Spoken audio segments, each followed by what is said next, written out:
They'll know us by the t-shirts that we wear,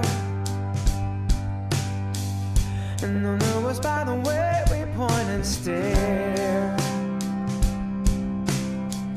And anyone whose sin looks worse than ours, who cannot hide the scars of this curse that we all bear. And they'll know us by our picket lines and signs. They'll know us by the pride we hide behind. Like anyone on earth is living right. And isn't that why Jesus died? And not to make us think we're right. The first thing I think of Christians is probably a good person, good-hearted, wanting to go out and do something for somebody, selfless kind of person.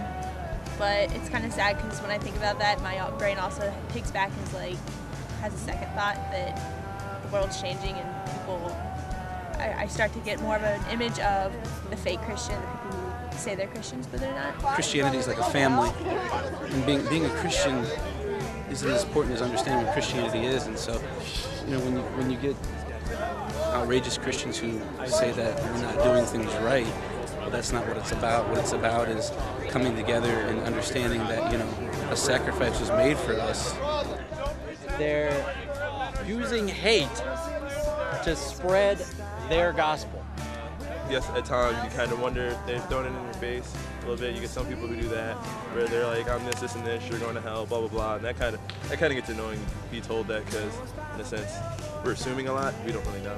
Like, we're hoping that we're right. Like, if you really want to preach something about God, you should be nice about it and not cause controversy. Beliefs aren't something that are sacred, and you can't just pull out the faith card and say, you know, don't criticize my faith, don't persecute me.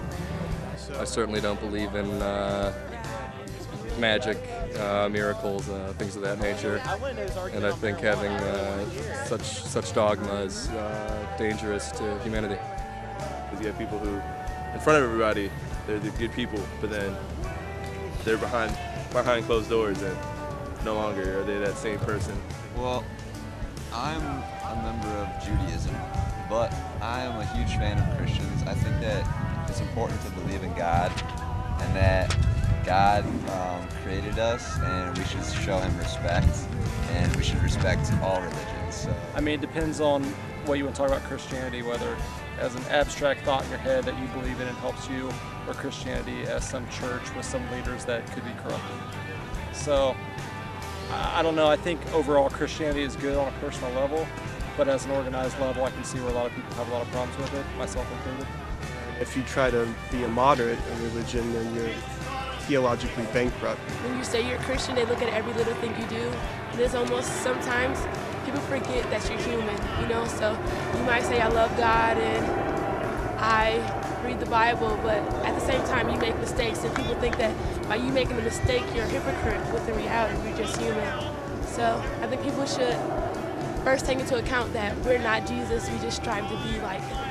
So by going around and saying things means nothing compared to actually showing actions and doing a service. They say what a Christian should be, but they never do what a Christian should do. My best impression of Christians is that true Christians live it.